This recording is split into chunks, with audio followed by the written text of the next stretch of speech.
Hi, it's Deb from Deb's Days. It's Foster Friday, and I'm back with another edition of the Adventures of Wyatt Earp, the kitten born without any back paws. We're on to week number 6 now of this sweet little foster kitty's life. A life I don't think he knows is any different than anyone else's. He's still a star wrestler, wrestling anyone who comes his way.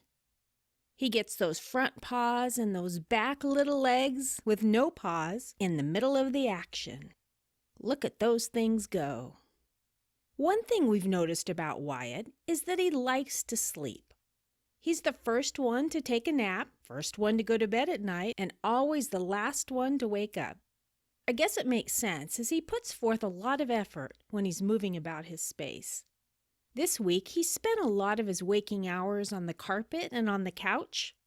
He's starting to walk a bit faster, and he's getting pretty confident in his jumping off the couch abilities. From the beginning of the week, when he landed pretty darn hard, to the end of the week, when he started making quite the soft landing, on all fours. I've also been working with him on the cat trees. We have a new cat tree. Thank you to the Simply Cats organization for that one. They named me their Foster of the Year and gave me a beautiful, sturdy cat tree as a gift. How awesome is that? All the babes have been going back and forth between the 2 trees that we have now. And yep, even Wyatt. His first attempt was a little iffy. I wanted so much to rescue him, but I know there are some times that he just has to make it work without my interference. He figured it out. So guess what happened on his second attempt? A perfect 10. I'm not surprised because he's been working hard on his climbing skills all week. He's still trying to get up that side of the playpen. He even tried a little hop to get into the side of the playpen. As the week progressed, he got more and more confident in those little jumps. He even jumped over Mama Kate. Her tail was the subject of one of those little pounces, too. Clearly, it makes for some good old-fashioned fun. And who's that trying to climb up the side of my chair? Well, Mr. Wyatt Earp, of course. He didn't make it all the way, but I'm just so darn proud of the little guy anyway. He's taking risks and getting more and more confident each day. He even followed me into the bathroom this week for his first experience on a hardwood floor. Apologies for the grainy video. It was dark and I really wasn't expecting to be filming anything in the bathroom. Am I the only one who has a bunch of kittens thinking they belong in there with me? Wyatt wasn't quite sure how to walk on it yet, but that's okay as we have plenty of other surfaces to use before we work our way up to playing on those hardwood floors. We do continue to keep an eye on those little nubs of his. He's formed some nice calluses on him, but he's pretty sensitive to be touched back there. It could be one reason why he's having some litter box issues. When cats like Mama Kate are nursing, they take care of the baby's potty needs. This Wild West gang of kittens are nursing a bit still, but they're also eating solid foods. So while she still cleans them, she's not taking care of their bathroom needs anymore. 3 of the 4 babies are really good at using the litter box, but not Wyatt. He goes wherever he wants. Couch, floor, bed. We're already using these shallow boxes for the litter, so him getting in and out of the box isn't the problem. These are the boxes I use for litter training bottle babies too. They're just the cat food boxes with the plastic cut off the top. I do keep the plastic on the sides and the bottom to protect my floor. Wyatt's litter box issue could be because the litter's a bit rough on those calluses.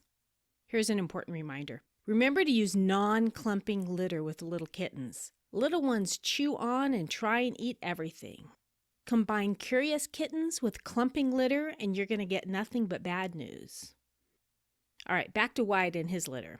So we're going to try out some new litter to see if we can find something a little softer on its back legs. We've got a couple different options. One is the pellet litter. It's actually made from wood. These pellets absorb the liquid and then they crumble into sawdust. He might find the texture to be a bit better than the regular litter. And then we have another option I've never used before, but if tender calluses are the real litter box issue, this paper litter might work even better. This recycled paper is nice and soft for his tender little legs. The downside is that it's messy. Just from him walking here out of the box, it left some behind. But if it gets him in the litter box and using the litter box, I can live with the paper mess. I can also live with how he's doing with his weight. If you remember, he came to me at a mere 9 ounces when all his siblings weighed quite a bit more. Well, Mama Kate's crowded buffet is still open for groups and for single diners like Wyatt. He's also been partaking in some soft food and even tried some of the dried food this week. So where have all the yummy foods gotten us? Well, at today's weigh-in, we have a happy and healthy full 1 pound, 2.4 ounce boy. Like I said, I'm just so darn proud of the guy. This next week, we'll keep working on climbing and jumping and running and litter boxing and probably a whole bunch more things I don't even know about yet. So join me next week for the next episode of The Adventures of Wyatt. You can find the video by subscribing to my YouTube channel or heading on over to the blog at debsdays.com and clicking on the foster kitten section. Also, if you're interested in helping support the work being done with foster kittens, check out simplycats.org. Simply Cats is a cageless, no-kill feline adoption center here in Boise and is the only shelter I work with. It's also where Mama Kate, Calamity Jane, Annie Oakley, Wild Bill, and of course Wyatt Earp will be up for adoption when the time comes.